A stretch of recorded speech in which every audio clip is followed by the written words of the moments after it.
Leonardo da Vinci was a self-taught Renaissance man. As a scientist, artist, and inventor, da Vinci's genius led to an unprecedented body of work. The drawings he left behind remain as testaments to his innovation and originality. One of da Vinci's main inhibitions was the lack of materials he needed to transform his concepts into reality. Jacques Fresco is also a self-taught scientist, architect, and inventor. For his entire life, he has been deeply committed to investigation, insight, and innovation. A prolific creator and builder, Jacques has been redesigning our entire culture for most of his life. While da Vinci needed advanced materials, Fresco has lacked access to the social and political resources needed to realize his most far-reaching ideas.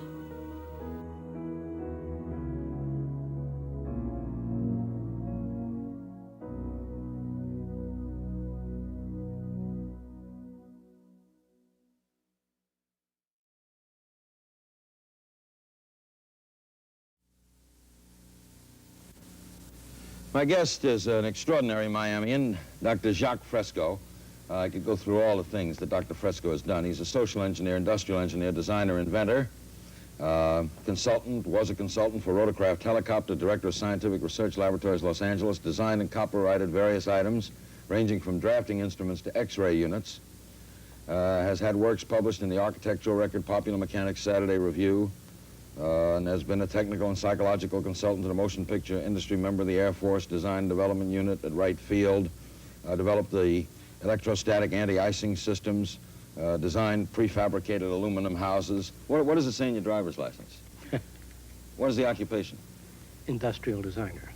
Jacques, you... Social engineer.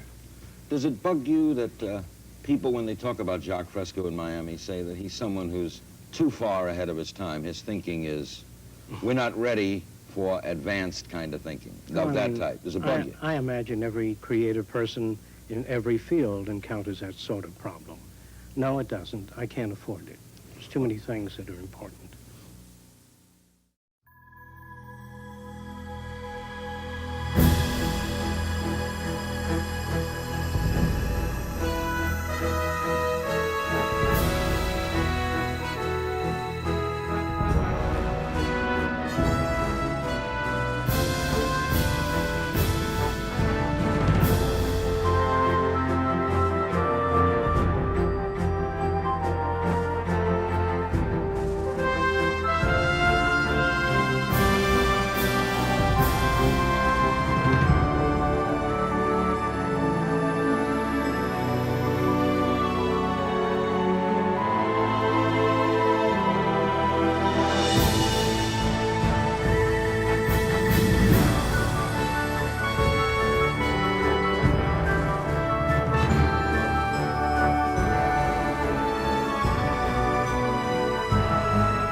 Jacques Fresco is a futurist.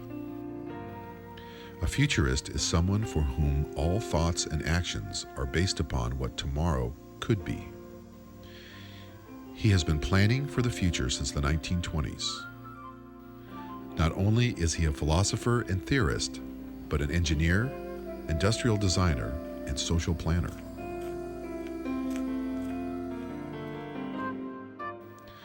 As a multidisciplinarian, he has studied everything from theology to behaviorism, and from biology to the material sciences. Jacques Fresco doesn't want to just talk about what today will be like tomorrow. He has a plan to build an entire new world from the ground up.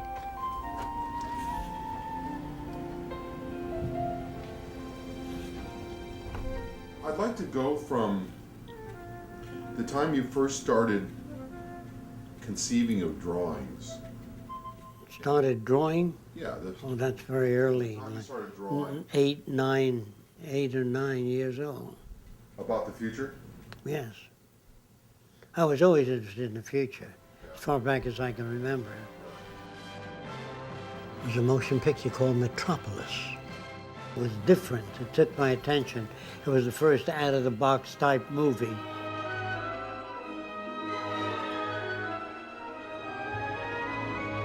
It depicted the future as a regimented system, which was totally unacceptable. But the architecture was interesting and the robotics in that film were interesting.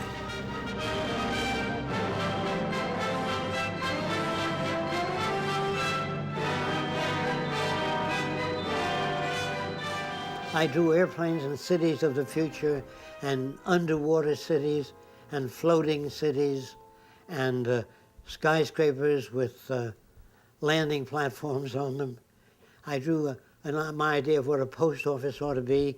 Since the airport was so far from the post office, they had a truck deliver that. I figured, here's the long post office. Well, why couldn't we land on top, pick up the mail directly, and fly onward? So I would draw landing platforms on the rooftops of buildings, slightly angular, so the airplane didn't have trouble landing, because it couldn't be as long, but it would be slowed up by the incline. But then takeoff, they would go in reverse. Then I tried ships, drawing of passenger freighter ships. Then aircraft carriers, and I showed it to my principal. So he said, well, I'm going to give you a letter, and during the summer, if you can manage to get to the Bureau of Standards, I know a Dr. Dickinson, who's the chief of the Heat and Power Division. And so I went to the Bureau of Standards. Dr. Dickinson looked at my drawings, and he said, have you ever heard of Bucky Fuller?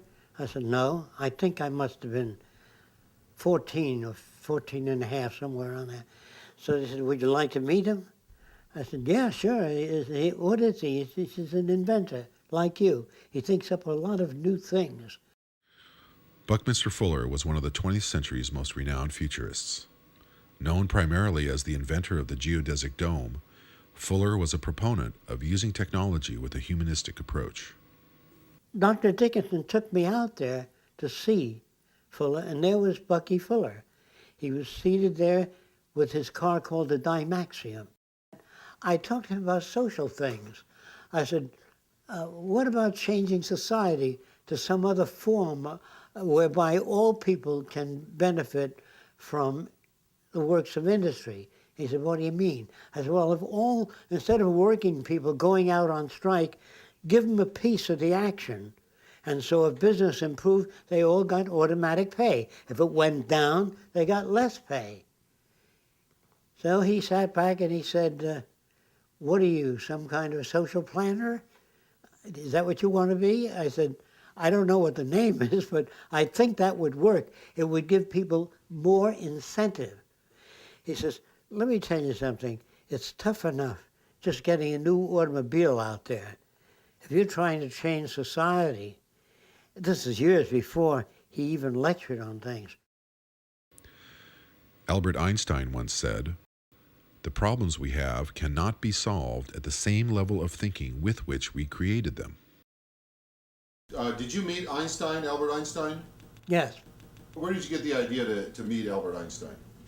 I was outside a theater called Radio City, and I saw a woman come out with gray hair sticking up.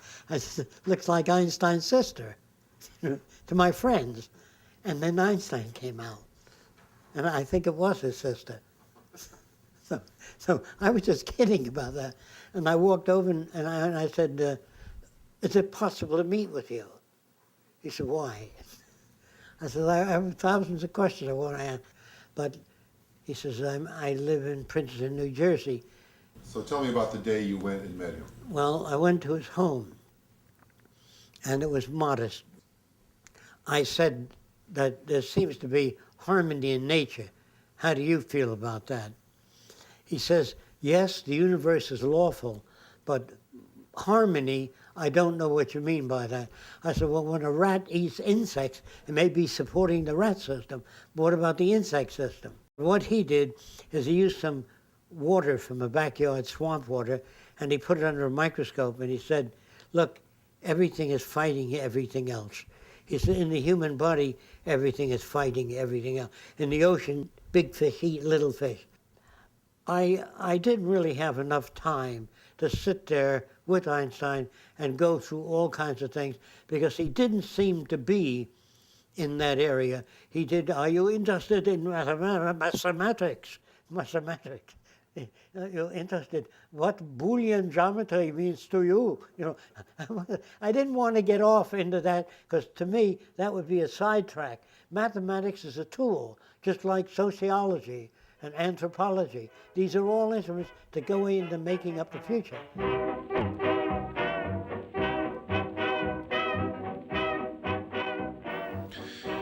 When the stock market crashed in 1929, Jacques was only 13 years old. Coming of age during the Great Depression prompted many questions for the curious and inquisitive young man. Living in New York City, he found the squalor and suffering around him difficult to understand. The confusion, contradictions, and struggles he saw left a significant impact on his character. Things were so bad, and I had no way of looking at it. And I thought the rules of the game were somehow screwed up.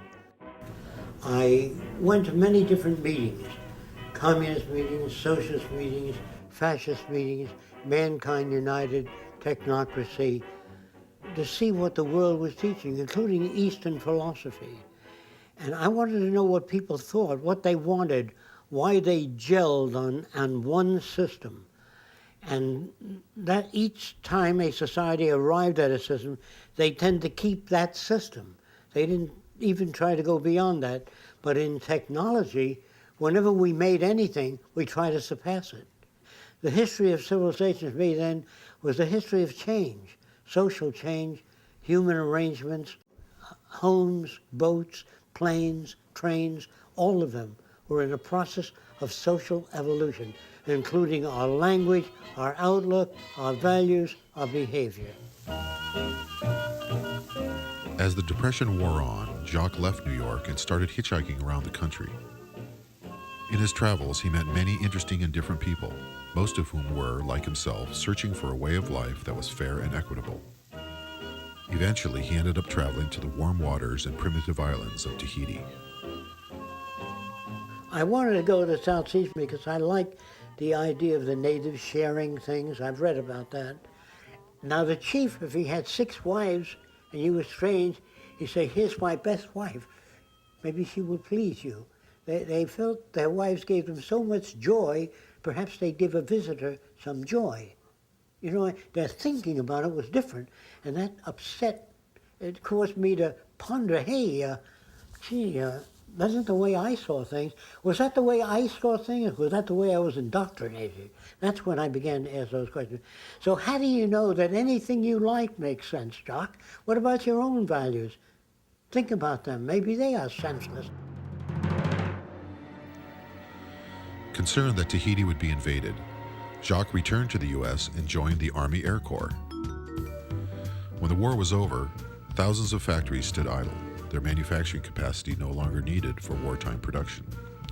Capitalizing on the tremendous capacity available for aluminum fabrication, Jacques designed and built a house made entirely from aluminum extrusions. The result was an innovative and extremely efficient use of time and materials. The windows, for example, were put in and then extrusion snapped in and sit with a seal. And so it was very rapid. It took something like 12 minutes to put all the windows in. 8 hours to put up the building. 1948, it was unveiled at Warner Brothers, and there were lines all around the studio. Thousands of people come to see it, and airplanes smoke written in through the sky, visit the Trend home at Warner Brothers Studios. It was publicized in newspapers. I think the architectural record as one of the first mass-produced type homes. Jacques appreciated the challenges of innovative problem solving. As he honed his skills, he became a competent inventor. He always had a research lab and was constantly inventing new products. While much of his time was spent pursuing his own interests, he was also hired by entrepreneurs to design and fabricate specific inventions, working in a very broad array of technologies. He invented everything from medical and dental devices to 3D motion picture projection systems. A guy named Jack Morse was a film producer at the time. I met him at Warner Brothers Studios. He came to see the Trend home, and he was awed by everything fitting together so sensibly. And he said, how do you guys think of these things, you know? So I began to describe how I thought about things. Then he found me interesting, and he said, hey, come on out to the house. And he had a big estate, you know. And he said, do you think you could make a movie projector that projects 3D images without glasses? So I said, yes. He said, how do you know you can do it? You've never done it. I said, that's right. But if it's a physical phenomenon, I think I can work it out. How are you going to do it? I said, I don't know yet. And what I did is I had many different applications, which I'd rather not describe in detail, but I got 3D imaging different ways. And the simplest way was projecting the right and left eye image from behind the screen at the right eye and left eye. Now then, if you moved off to the side, you lost your image. And so Jack wanted Technicolor to go the rest of the way. So he got them to come out and look at it. And they said, how do you do that? It's very interesting. I said, we're not at liberty to disclose that unless you're back the next stage. So they said, well, how do you maintain visual isolation? I said, I still can't discuss that with you. So they looked at it. It was super clear, no lines.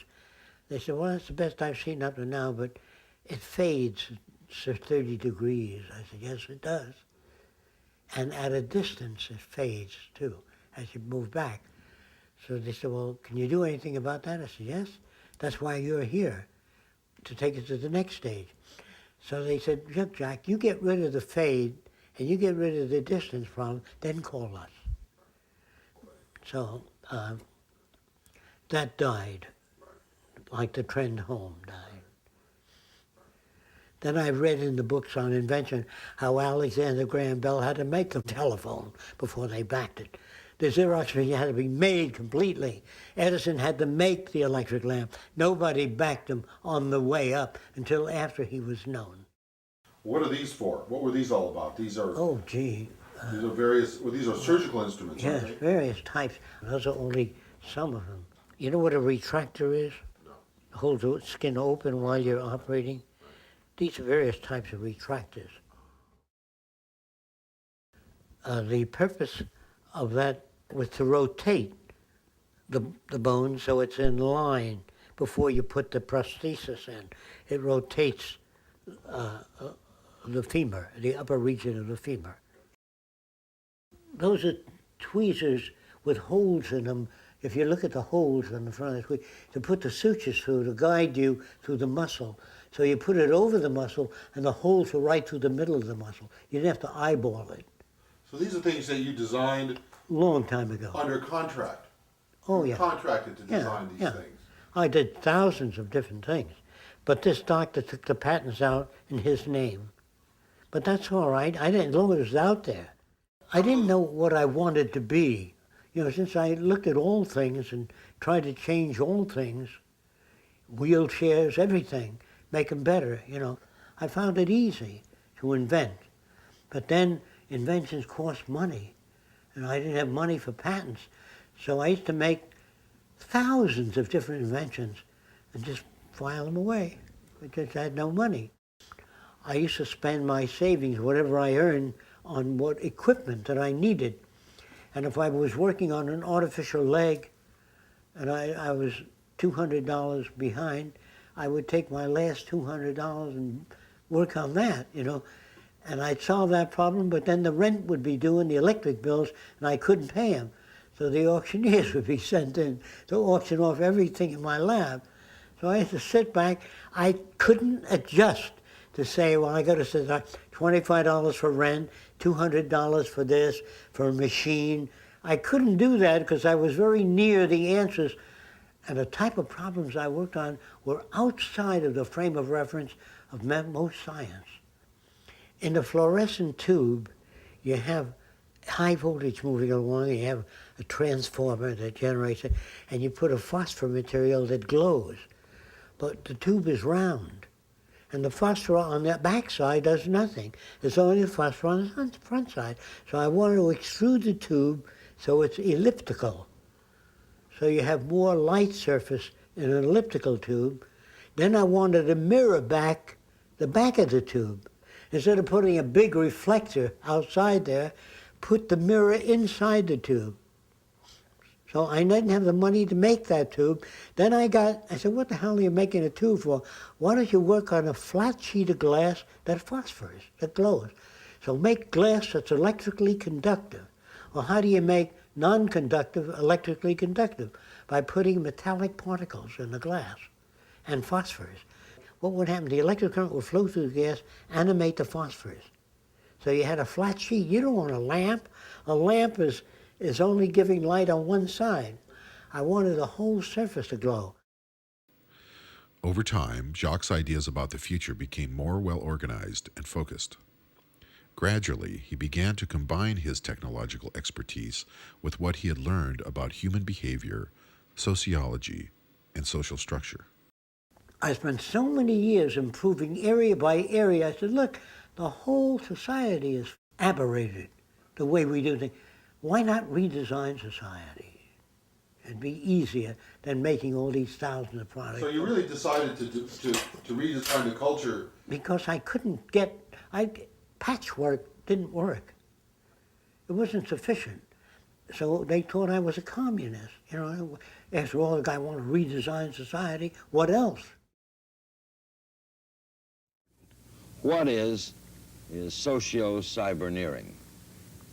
Socio-cyberneering is a new organization, and it represents the application of the most sophisticated forms of science and technology toward problem solving so that we can reclaim the environment which we loused up over the years and to build a way of life worthy of man, to humanize society, to break away from the artificiality, the regimentation that dominates our society today. Our society seems torn apart and pulled in many directions. Socio-cyberneering is an approach at the restructuring of society in humanistic terms. Humanistic terms, yes. The mission of socio-cyberneering was to build a residential research center, developing and demonstrating new technologies and innovative social concepts within a community setting. On a barren scrap of land in central Florida, Jacques and a few friends began to build what is now known as the Venus Project, named after the tiny nearby village of Venus, Florida. Occupying some 25 acres, 10 buildings have been constructed. Each utilizes both design, construction, and lifestyle concepts integral to developing a working model of harmony and high productivity, integrating both nature and advanced technology. Jacques' objective of conducting a complete reassessment and redesign of our entire culture remains the central focus of his work. With the Venus Project, he has created an environment conducive to creativity and innovation.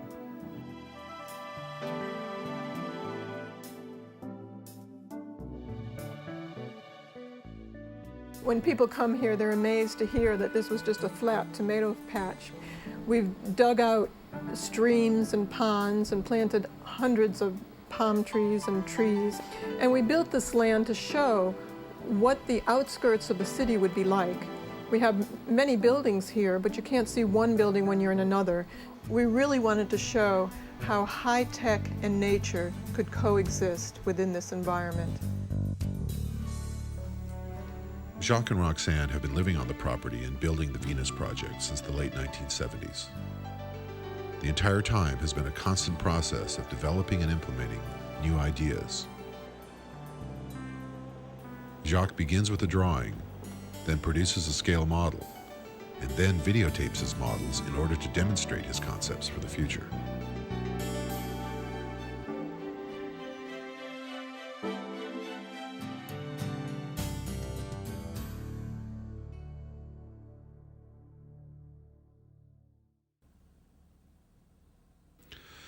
Although Venus, Florida is relatively isolated, visitors often make the journey to see the Venus Project and to meet Jacques. Joan? I'm Margaret. Hi, Margaret. I'm not going to remember your names, but I'm John. Hi, how are you? Good to see you. How are you? We haven't met. Have a seat, and then we'll go on with what this is about. Is everybody here? So there was a time when most people believed that the decisions of the majority was very close to reality. But there was also a time when the majority of people believed the earth was flat. And if you ask them whether they were sincere, they said, of course, you can see it's flat. So they'd break a sincerity meter. But it isn't sincerity that the world needs. It needs the intelligent management of the earth's resources. This is what we don't have. The major contribution the Future by Design would like to provide is a method of coping with problems. Now, you're brought up to believe, I believe this, that everyone should have a right to their own opinion. Is that the way you were brought up? Yes, sir. Okay. When you got everybody going around giving their opinion, I'll tell you what's wrong with Jim. See, they've got all kinds of opinions. But when engineers talk to each other, they don't say, believe me. They say, see this new metal? It can hold up 4,000 pounds per square inch. He puts it in a machine and pulls it apart. He says, you're right. So I would say the majority of the people of the world today are unsane, not insane. Unsane meaning having been exposed to methods of evaluation that are long rendered obsolete. Our language in the future will change to a saner language where we have no argument in it. They say, well, can there be such a language? There is. When engineers talk to each other, it's not subject to interpretation. They use math, they use descriptive systems. If I interpreted what another engineer said in the way I think he meant it, you couldn't build bridges, you couldn't build dams, you couldn't build power transmission lines. The language has to have meaning. That's why when a doctor writes a prescription, if he prints it, it's the same all over the world. So the world I'm talking about is different. There aren't too many people that have seen everything that he's gone through in the past and come out of it with a certain direction. And the interesting thing is, too, that he's not a philosopher that talks about how the world should be, his point of view. He's a technician that understands how it can be built and has worked with people and understands what it takes to change them and understands what it was that made them that way. So it's really based on hands-on learning and not reading something in a book. He went through the experiences himself and came out with the conclusions he did because it was based on actually learning experience and experiments. When an engineer has an idea, he talks to the computer about his idea.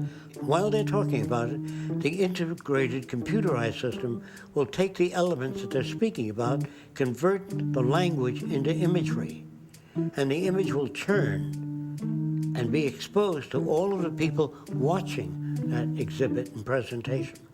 They will question the presentation, but the image system will answer the questions. How the buildings are fabricated, how water is supplied, how it handles earthquakes, or any other question. Instead of people sitting around asking individual questions, the answers are demonstrated inside of what appears to be a transparent dome. So ideas are not just verbal, because when you talk verbally, it does not deliver enough information to people.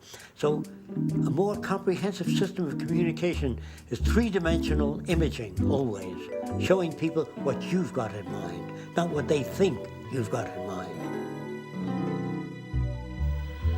Designed with a holographic computer and built from prefabricated materials, the home of the future will be far more than just a residence.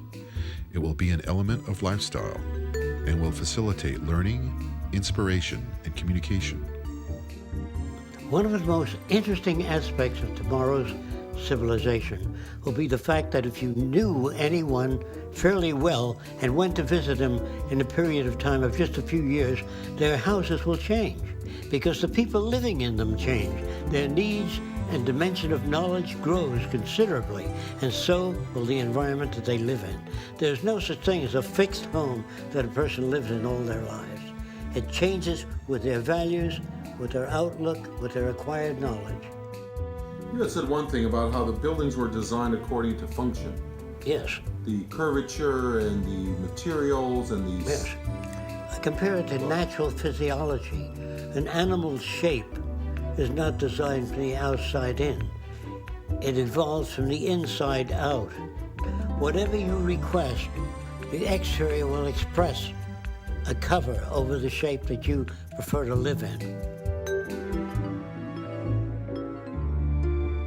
Some of the buildings that are dome-shaped can be laid like eggs continuously by a machine that carries a dome shape, and in that dome, the exterior and the interior fabricated at the same time.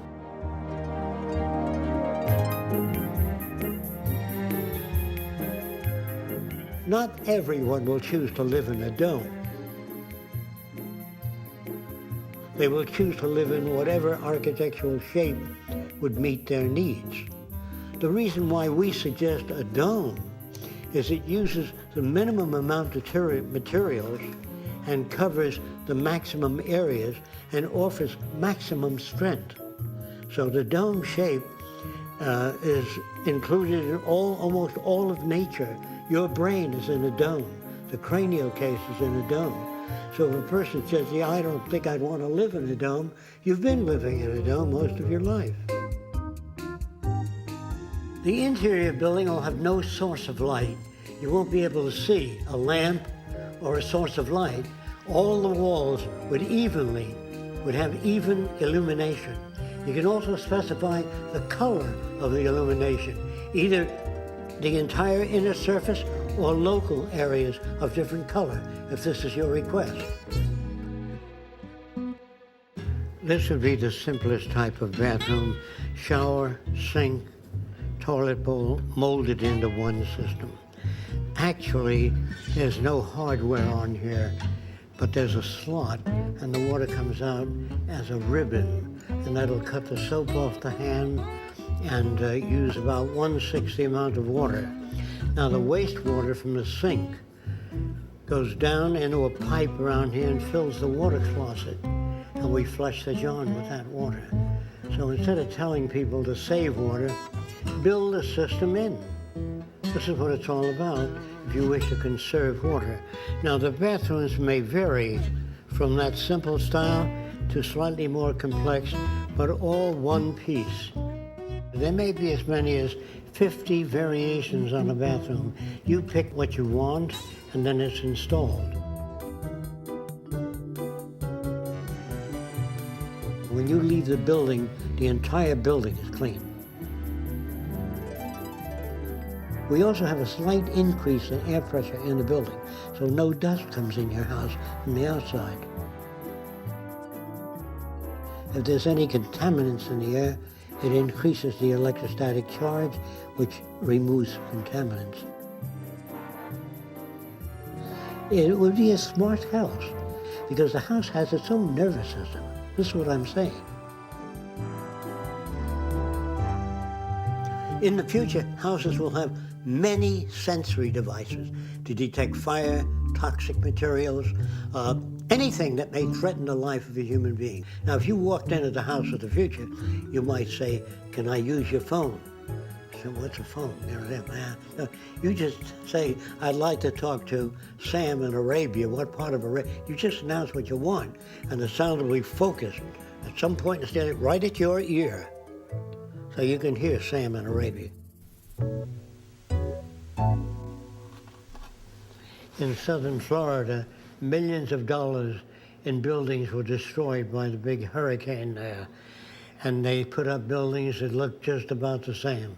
Now, if you don't want hurricane damage, an inverted cone, it's almost impossible for a whirlwind to pick up an inverted cone. So we would have these shelters built in the West Indies or wherever hurricanes occur. And inside would be pull-down bedding, food storage, and emergency water. So this is the kind of form that no vortex or wind can pick up. Try to pick this up with greasy fingers. And that's similar to the wind whirling around it.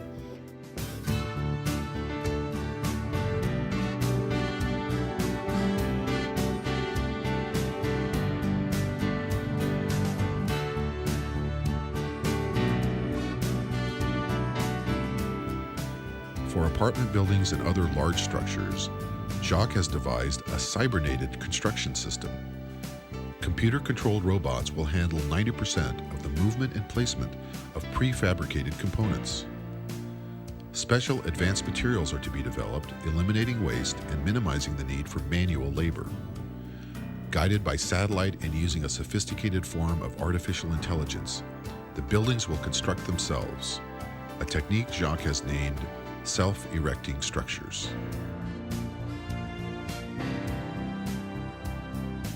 This represents a relatively complex aluminum extrusion. If you were to take a toothpaste tube and cut the letter T in the opening and squeeze the toothpaste, it would come out like a letter T.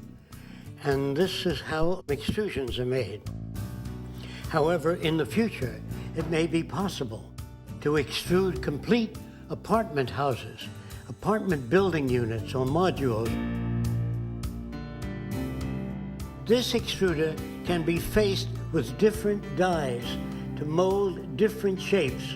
Almost an infinite variety of shapes can be extruded. So it would be the apartment of your preference that's extruded. So any shape or almost any extruded shape can be designed to fit many different architectural arrangements. This is a transitional type structure which utilizes cranes to lift the components of the building. Eventually, the building itself will be part of the self-erecting structure.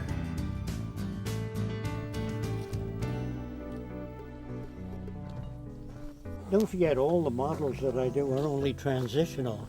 They don't represent the best that man can turn out, because no one knows what the future will bring.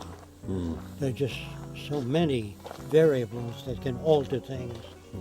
So the models that I make are all transitional, and many of them are only conceptual. They're not necessarily what the future might look like. They're only, well, let's say they're extrapolations of taking the present and extrapolating forward. But we can't go too far forward because we don't know what new things will come into being.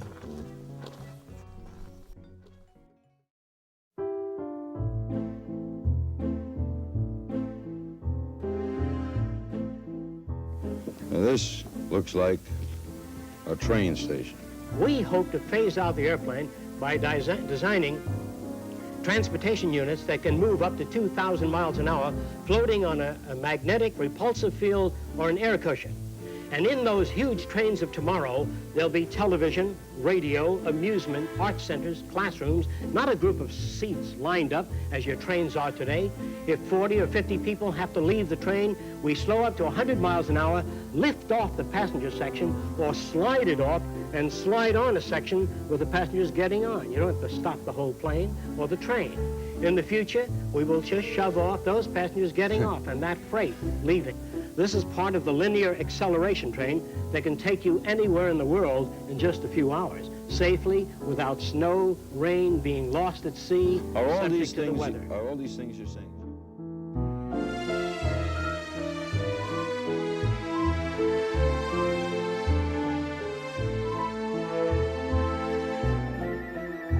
A monorail is one of the methods of transportation.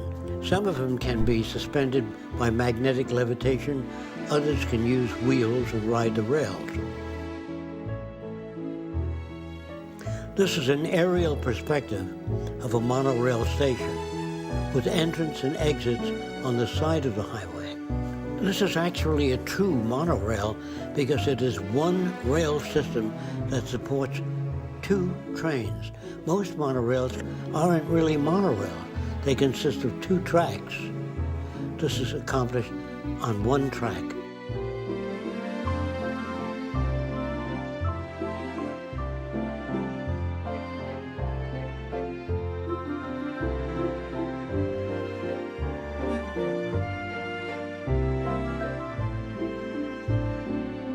The vehicles of the future will be highly aerodynamic in shape.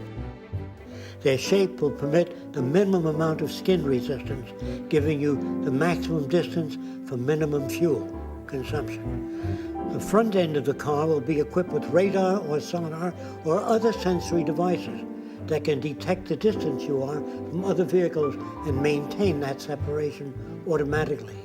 In other words, on a highway or anywhere where two cars might hit each other, the electronic sensors would sense the distance automatically and keep the cars from sideswiping or making contact at all. Now, even if they did and impinge a slight dent in the car will be made up of the memory materials, shape memory alloys that go back to their original shape, even when dented. I'm going to take this metal called nitinol. This wire or spring is wound around a mandrel and heated to a specific temperature and held until it cools. Then when you pull it out beyond its elastic limit, so it's not about to return to the spring shape, and then deform it in many different ways. Then if it's heated, I'll put it on this form so it won't drift away. And I'm going to heat that metal. You can watch it return to its original shape. It's called shape memory alloys. It could be done in plastics, metals, or any other materials in the future. Watch how it returns.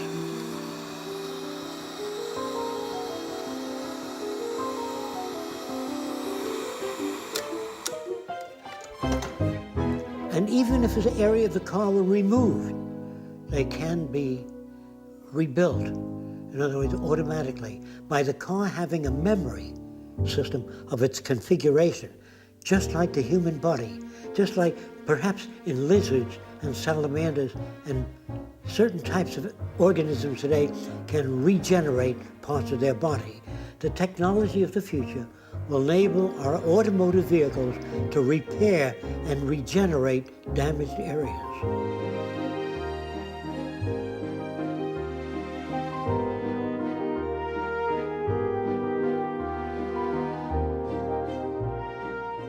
This is a transport unit or air suspended unit. It will travel 5 or 4 feet above the ground and not requiring highways or bridges. You can turn around by electrodynamic means, discharging air on the right or left side, not by tunneled air paths, but just by attracting air or repelling air.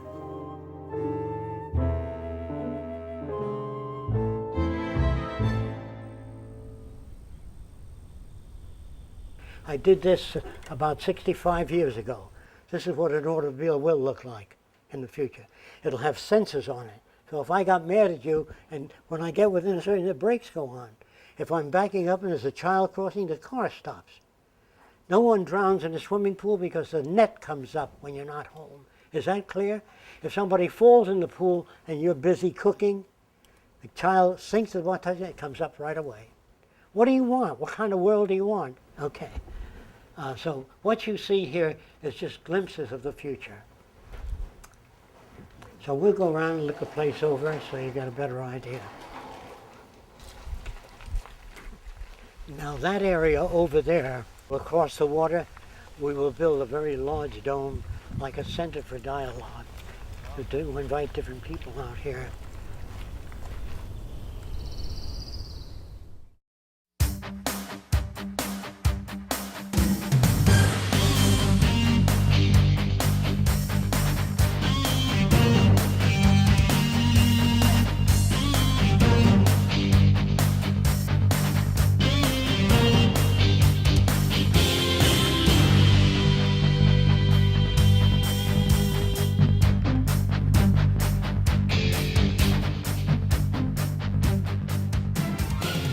This is a freighter with separate sections.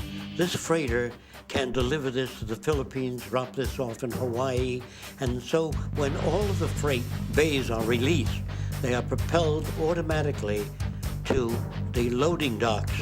And then the forward portion of the ship and the rear portion, which is the propulsion unit, are joined together. So you always travel at a balanced load. You never travel with an empty hull back. So using energy that way conserves millions of gallons of fuel if you use fuel in the conventional sense.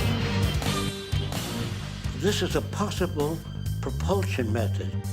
In this instance, water is drawn toward the surface of the ship electrodynamically, and in turn, the ship's reaction is forward, away from the pressure toward the rear. It's like holding a peach pit and squeezing it, and it moves forward. It has far less wake, less water turbulence, and very little energy consumed. What you see here is an illustration of underwater transportation for the future.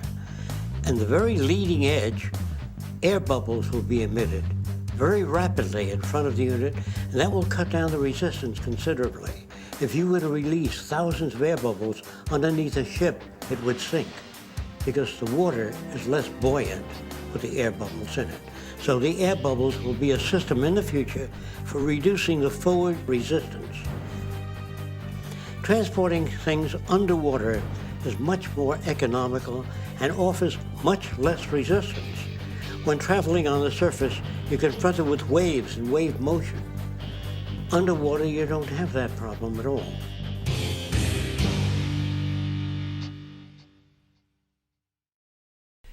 We talk about civilization as though it's a static state. Right. And there are no civilized people yet. It's a process that's constantly going on. We're not civilized, it's an ongoing process. Yeah. And so we never become fully civilized because we'd have to know quite a bit in order to behave in the most constructive manner. And that goes for intelligence. I don't know if I've talked to you about an electrical engineer of 75 years ago, an intelligent one, couldn't get a job today. Right. So when you talk of intelligence, what are you talking about? It's an ongoing process. It isn't, that's why there's no such thing as an intelligent person. That are people who are fairly well informed in area A and B, not informed in area C. And so when you go on with a word like civilization, it sounds like something that was attained. As long as you have war, police, prisons, crime, you're in the early stages of civilization, what they call civilization.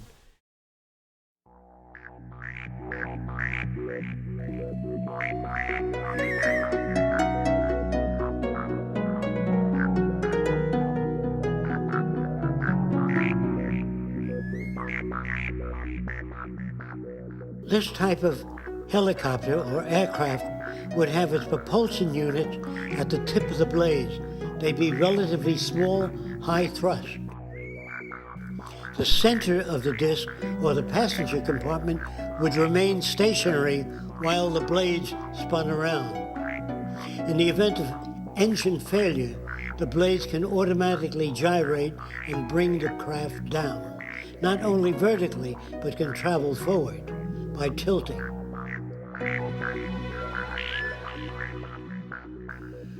You will notice that there are no ailerons or elevators on this plane. It's operated in a different manner, also by ion propulsion. Electron discharge is much lighter, much cheaper, much safer, much faster, and less energy consuming. In the future, by controlling the airflow over wings and the direction of it, the need for a rudder will be rendered obsolete.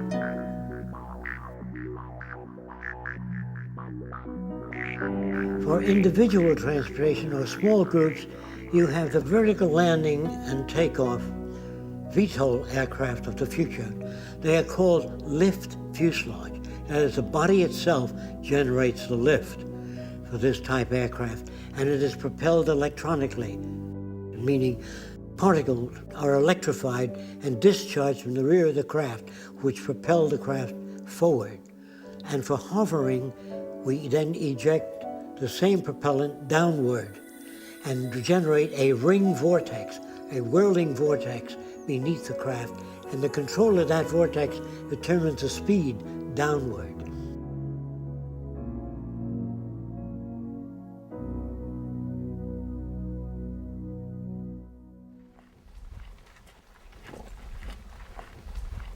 We're going over to the model dome where we have models of future type buildings and how they go together.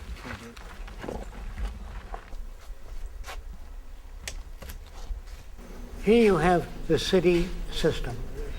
I put domes here, but there'll be very many variations. In other words, yes. What are those?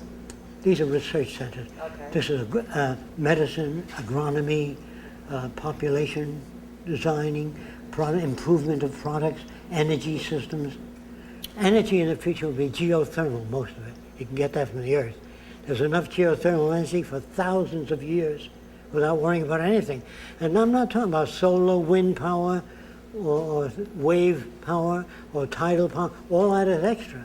So there's no shortage of anything except brains in Washington. You can't make money from the sun. What's that? You can't make money from the sun. No, you can't.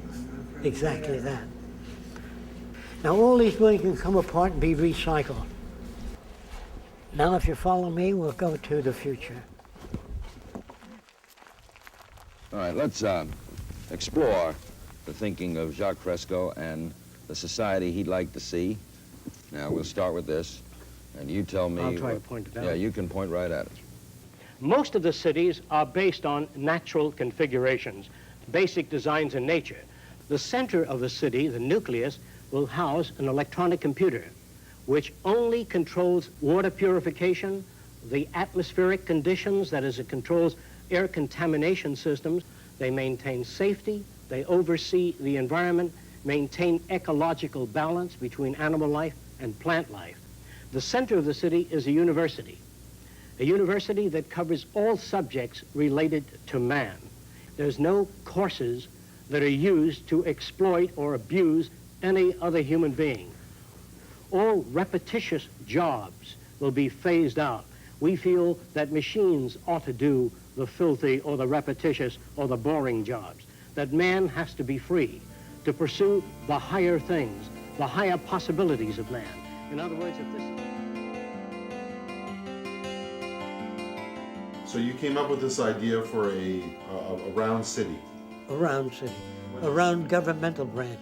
And then extending out of it would be the Department of Agriculture, Education, Oceanography, the disciplines. The circular scheme or plan brings each district closer to the central dome, which contains the medical, food, shopping, everything else that people need. The circular arrangement makes it easier to operate using far less energy than any other system. And if you start at one end of the city and go through the city, you always return at the same place. Whereas in a linear city, you go to one end, you have to backtrack to get to the same point. So the circular scheme is by far the most efficient. And when cities are contracted in the future, they will be contracted as a whole, as an entire system. In that way, all of the parts and components would be delivered in stages. Like sequel 1 will be the underground, the heating systems, the electric generators, the piping systems, the recycling systems. Then after that, the next layer, which would serve as the first layer that contains the architecture, the foundations for all the buildings, and after that, the erection of structures up from the foundations, starting with the central portion of the city, working its way out to the different radial sectors, and then out to the final housing sectors, and then to the agricultural belt, and then to the recreation areas. The cities themselves are prefabricated. Most of the elements that comprise the structures of the cities are interchangeable, interlocking. They are designed so they can be disassembled just as they were assembled. So the new cities will be updated continuously. As the waters are piped into the cities, they are checked. And to whatever extent contamination exists, the water processing plants evaporate the water, recondense it, and cleanse it. In other words, all waters piped into the city will be monitored constantly, not by a monitoring system, but several monitoring systems. The same is true of the air above and around the city. It's constantly monitored. All of the rooftops are photovoltaic. All of the outer skin of the building converts solar radiation into electrical energy. As we move beyond the third sector, we come to tennis courts, parks. Beyond that is the residential district, which consists of lakes, waterfalls, all kinds of beautiful plants throughout the area. And each house is concealed by plants so you can't see another building. Some people prefer, as in the next sector, to live in apartment houses. The apartments have drama groups, recreation swimming pools, discussion groups, and so many other facilities. The disadvantage of living in a private home is you would have to go to the various places to access the same things. Instead of motor vehicles in the city, all transportation is carried on by circular conveyors that we call transveyors. They move radially, circumferentially, and vertically. They serve the function of elevators, buses, conveyors. But if you wish to go to another city, you can take an elevator down beneath the central dome, which has maglev trains, etc., that will transport you to the center of any other city or any other region. There will be no waste products, just as in nature there are no waste products. All materials that we would formerly call waste would be recycled and converted into new products. And that when the city hits a certain number of people, we stop the development and let everything go back to nature between this and the next city.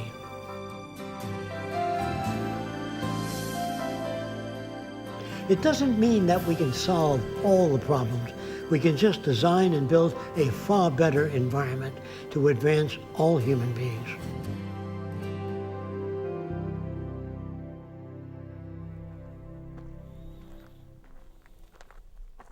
Like I said, not everybody will live in a dome. This is different types of architecture. This may be a vacation house. I don't know, like I say, what people will choose to live in, but that would be up to each individual. What we want to do is then build cities in the sea. You pick the city you want to live in. Some of these cities are for ocean mining. The oceans have tungsten, manganese, phosphorus, all kinds of chemicals that we may need, and they're made available to all people. And you don't have to worry about being blind in the future. We design cities so you can hear an open door and you can sense a table because you have built-in sensors. And we work on making artificial methods for visual things for everybody, because anybody can lose their eyesight. There's no more nickels and dimes for medical research. This is what the army of the future is all about. Do you get it? Okay. There's usually an alligator sleeping down here. Let me see.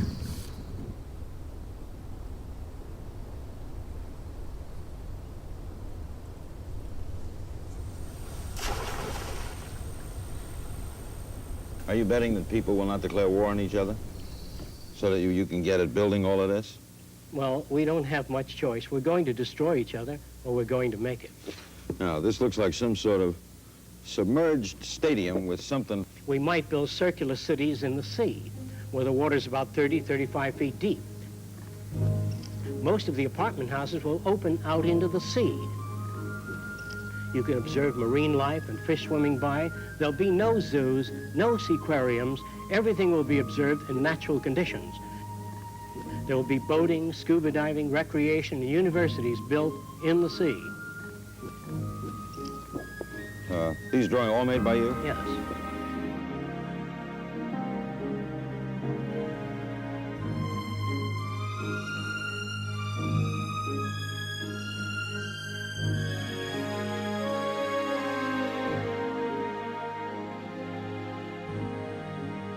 This represents a blueprint of the basic structure of the city in the sea. There are helicopter landing areas on the upper section. There are cranes that travel around the entire upper portion of the structure. The legs are designed to move up and down to support the structure and rest on the seabed. Now, what are these cities in the sea for? Some of them represent hospitals that can be towed off the coast of Africa or India. Instead of sending building materials out there and building a hospital, then shipping the equipment out there, it's much easier to build a floating hospital, tow it off the coast of Africa, use it, and by the time the new hospitals are assembled there, you can then move this to another region, float it to another region.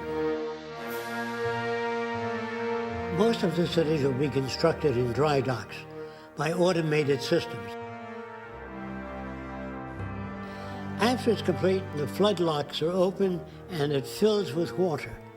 And there are units that look like tugboats that deliver the cities to their site where they'll be located.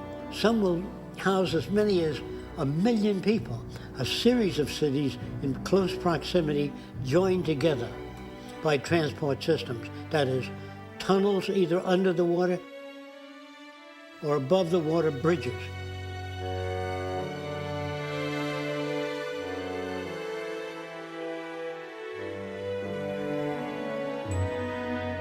This is an aerial view of one of the many variations of cities in the sea. The towers are used for residential occupation. The docks surrounding the cities are used for marine exploration and redevelopment. In other words, to restore the reefs, the damaged reefs. The unit in the center is used for hydroponic gardens, growing of food without soil.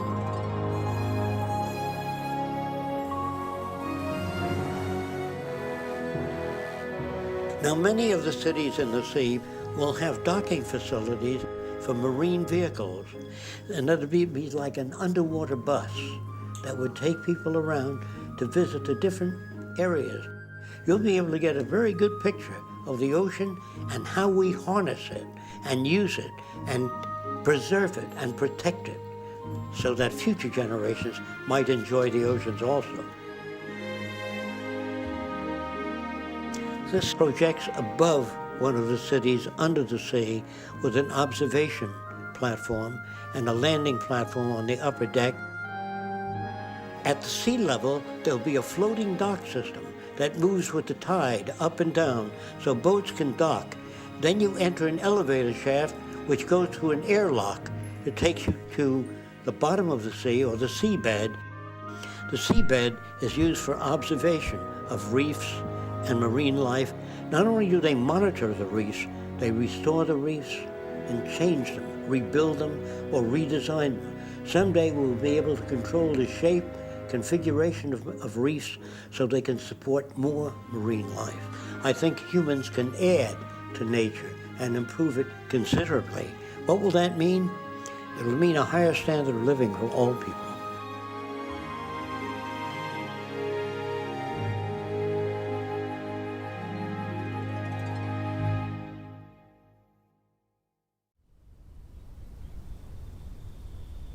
When he draws these buildings and designs, he thinks about how they go together, how they're manufactured, Some of the drawings I have seen have gone back about 60 years, and they're just beginning to talk about some of these things now as being a possibility. You know, in the past, people would say, you'd never be able to get to the moon, not in 1,000 years. And they'd look up the next day and they're going to the moon. You know, when I first met Jacques 25 years ago, and he would talk to some people about certain inventions, they'd say, you won't see that, not in 1,000 years. And 10 years later, they come out with it on the cover of Popular Science.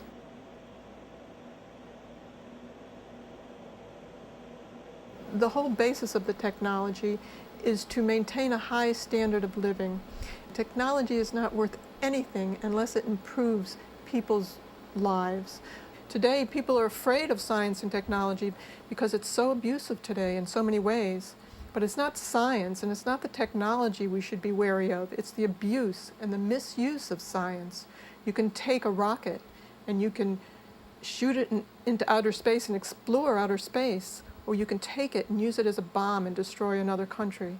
It's really the inanimate object really is in our hands and what we do with it. Science is really the ability to predict the next most probable. That's what the real meaning of science is. Gaining the ability to predict the next most probable. When we talk about science, we're talking about a method of looking at a situation, a method of evaluation that differs from the opinionated system. If you ask me, I'll tell you. The scientific method has no special connection to truth. It really has a better way of looking at things than the earlier systems, which everything was attributed to gods or demons. This is where we get into applying the scientific method to society. Yes. Now, this is not in a book yet. The scientific method applied to society is something people don't think about much. But if you want to know where the answers may lie, it is in the application of the methods of science with human concern and environmental concern. The future by design refers to the application of the methods of science, not scientists, the methods of science to the social system. Naturally, even the methods of science undergo change, and as they change, so would the future. If we use the scientific method throughout the world, the probability of war drops to zero. The probability of human suffering disappears. Deprivation, poverty, crime, all those things tend to disappear because there's no basis for it.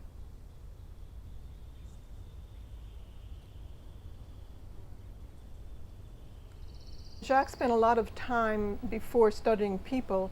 He started studying how animals behave and how to change the behavior of animals or predict the behavior of animals. And it came to the conclusion that it's really the environment that changes behavior and enables us to behave the way we do. We're not born with prejudice and bigotry and anger and greed. It's really generated and nurtured by the environment that we live in. That's why we feel that unless you change your environment and change the experiences, we'll get the same aberrant behavior within people unless the environment is changed.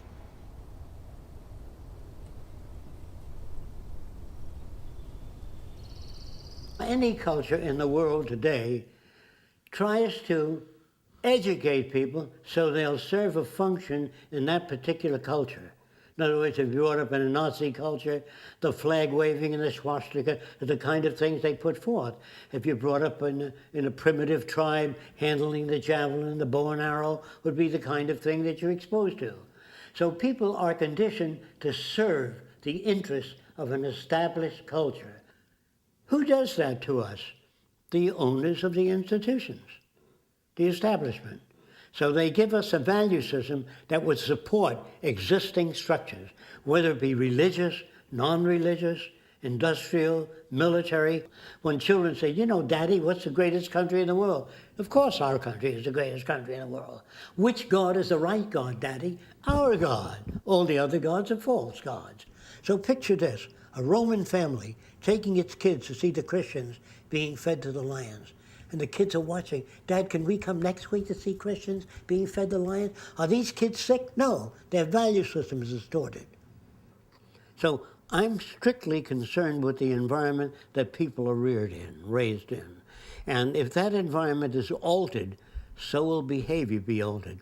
You reorient the environment, that in turn reorients people. But if you reorient people without touching the environment, it'll slip back. So when you try to think about the future, remember this. The process with which you think about things is based upon indoctrination, what you're given by your society. So your range of thought is limited by the dominant values of your society. So learning to be flexible in values takes a long time. And in talking to kids when I was very young, I had to be very patient with them if I were to make any progress. I talked about the concept of God. Your concept of God, my concept of God, and his concept of God, so different. I wonder what God is really like, or if there is a God for that matter. And why would God permit war and disease if he's all loving? It didn't make sense to me. Too many clashes. So I questioned that. Of course, I felt a little uncomfortable during questioning the concept of God. But then reading about the history and evolution of gods, there were many different gods. The god of war, the god of peace, the god of love, which was more like the people that invented them. They behaved, they got angry, they made sacrifices, they created floods when they didn't like the way things were going. And this did not come through as superior intelligence. Primitive people, going back in time, when they saw lightning, they thought that the deity was angry. Why else would it not occur? When a hurricane swept the land, they got rid of certain people in their tribe as a sacrifice, hoping that the gods would not produce a second hurricane. However, if it did occur again, then they sacrificed some of the younger people. Rarely would the chief sacrifice himself, but he's always got a whole line of people ready to sacrifice. So you have that problem with human beings. Anything that occurs beyond their comprehension, they have to invent an excuse for. They have to create gods and demons to account for things, because people come to the leadership of that community. No matter how primitive the tribe, they say, how come bad wind blow people off island? I said, you not behave good. You not make not enough contribution to volcano. Throw your brother-in-law into volcano. Maybe it doesn't erupt then. So if you throw your brother-in-law into the volcano and it still erupts, you have to throw your sister-in-law in. So you get metaphysics, you get religion, you get superstition, knock wood, or you wear a rabbit's foot. Just remember that the rabbit had 4 of them. Didn't do him any good. So on down the line, superstition prevails wherever ignorance prevails. Myth is a way of saying to the little guy working out there in the field, when he says, what does all this amount to? I never seem to be getting anywhere. When you kick the bucket, everything is there for you. If you don't get it in this life, you'll get it in the next, if you remain good. The amount of superstition that a culture can absorb would be directly proportionate to the amount of information people have. So in the future, with adequate supply of information, more than that which is given today, considerably more, you don't have, knock wood. Today's my lucky day. When your number is up, it's up. All that will disappear in the future. I look at this as everything he's doing is to be as being the utmost in spirituality. Instead of looking for a better world later, after you die, it's really building the type of things that all religious teachings talk about here on earth. We don't have to wait till we die for that. We can confront our problems today and not wait for the Messiah to come with the white robe and change things, or not wait till we all go to heaven at a certain time, or those believers that go to heaven at a certain time. We can deal with the problems today. For instance, in religion,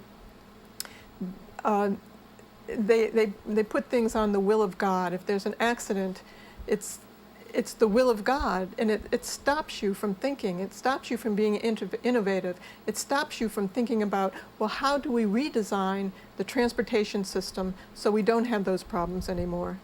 So he's worked with priests and he's worked with religious people and kind of expand their horizons a bit so they can be more creative. They look at the environment that shapes people's behavior, and they don't call them good or bad anymore. They think about shaping the environment to get more constructive behavior.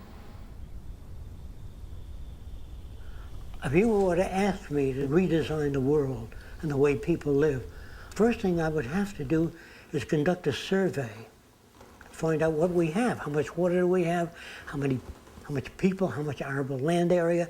After I know that, then I can base the parameters of design on what we have. What you really need is an understanding of the Earth's resources by agronomists, geologists, geophysicists, people who study the Earth. They don't give you their opinion. They say there's more life in the Antarctic. That's not an opinion, that's a finding. So in the future, no more opinions. Do you have information in this area? No, I don't. Good. Here's where you might get it, or here's how you might go about finding out. Yeah. So I'm saying all people need clean air, clean water, arable land, and a good relationship, a language. So I'm not superimposing Fresco's concepts. I'm using the Earth as the measure. In other words, we have to live in accordance with the carrying capacity of the Earth. Does that make sense? Yes, sir, it does. I keep wondering about how drastic a social change this is and how totally different our world would be. And yeah, how do you get people to accept it? Yeah. Okay, here's how we do it. Eventually, all decision-making will be transferred to machines. First, people say, well, no, I don't know that I'd like machines making decisions. First of all, that's what a scale does. When you go to a butcher shop, the butcher says the chicken weighs 6 pounds.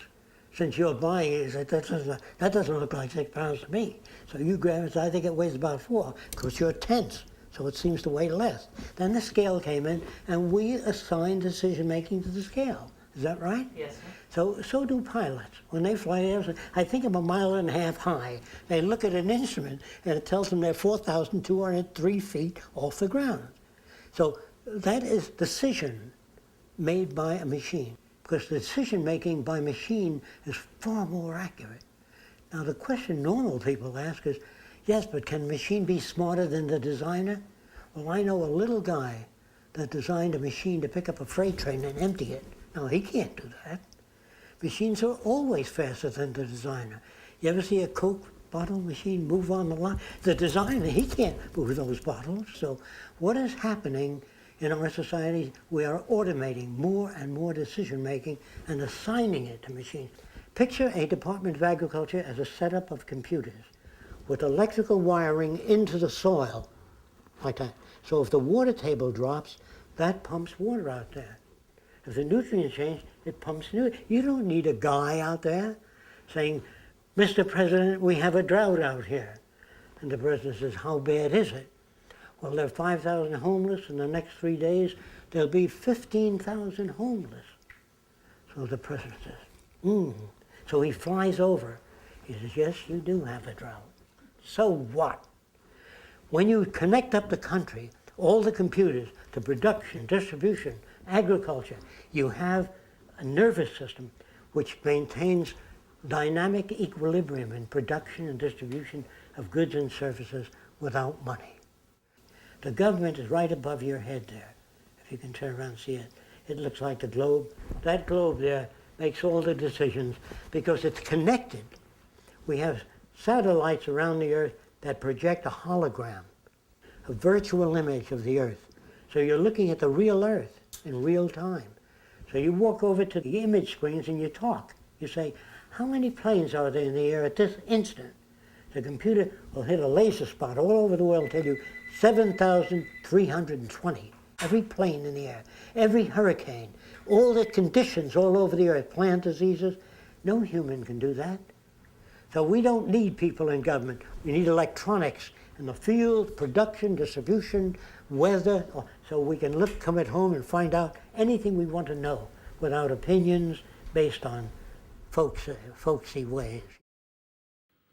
The future by design is a self-regulated society governed by a cybernated system of supply and demand. Political systems are replaced by tabulating the input of information from the general population and delivering goods and services accordingly. The economic system is similarly based upon the use of all available resources in meeting the needs of the entire culture. When there's a depression or a dip in the economy and a lot of people don't have money to buy things, there are still goods out there. There's still the ability to produce them. There's still the resources. There's still the farms, and people want to work and make things, but they don't have the money. They can't buy things. So there's something terribly wrong out there. We have a great deal of the Earth's population starving and suffering, and the resources are there. Our ability to produce is there. Our ingenuity is there. Yet some people have a lot and others don't have anything. And today that's really shameful with our technology. It's really very, very abusive and absurd, because we have all the technology today to produce abundance all over the world for everyone. People always ask, how much will it cost to put up these new cities? Do we have the resources to do it? That's the question, not how much does it cost. That's the old question, during the monetary system. Money is an invention of convenience for purchasing goods and services in a scarcity environment. If there's a scarcity, say, of water, it is prized, and its price is high. If we find an abundance, suddenly the earth opens up, an abundant supply of fresh water fills every ravine, then nobody cares. There's only a policeman in front of something that people have need for and don't have access to. So you put a guard there. But if lemon trees or orange trees and apple trees grew all over the place, you couldn't sell it. Imagine, if you will, if you can, an island of 10,000 people with $10 billion on the island available. No resources, no arable land, no water, no fish. You have nothing. So what is the real value in the future? Resources. Now, in a non-monetary based society, a resource-based society, people have access to anything that they need, somewhat like the public library. They can go down and access a camera or a bicycle or a wristwatch. Anything that they need is available without a price tag. That would mean we must achieve a level of production that's so high that scarcity no longer exists.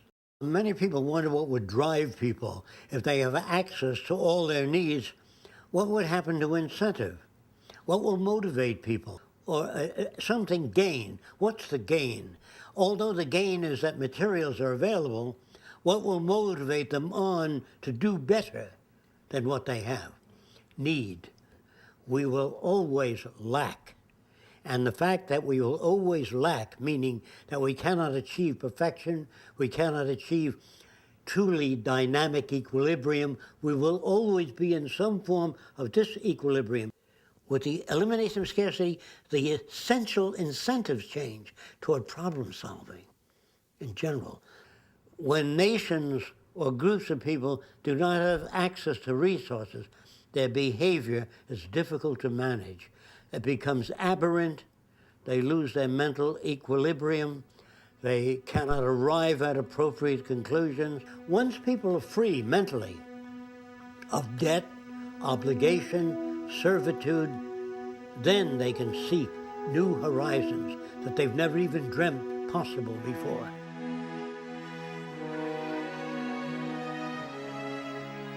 The core mechanism of democratic process in the future by design is the use of public exhibition halls. With the exhibition hall, everyone has the opportunity to participate in establishing the priorities with which the society is governed. So just like a World's Fair, to show you what's new, what is available, you look around and say, hey, I'd like one of those. Or I can use that sort of thing in my kitchen, whatever it is. And then they always invite comment or something new comes up. What do you think about it? Do you feel it's sufficient? Do you feel there's shortcomings? Enter into your computer your point of view regarding this. So you have a built-in democracy. You have a participatory culture where all people participate, And that is in a constant process so that people will know up to the minute what is coming out, what exists, what is available, what is not available. In other words, there'll be many bulletins and many publications and visualizations of what is needed. So all the world's people will be informed constantly of what we don't know, what is needed badly, and asking for suggestions and papers and ideas from everybody. I just want to say this to you, that all the marvels and wonders of technology can amount to nothing unless it elevates humans to their highest potential. This is the aim of the future by design.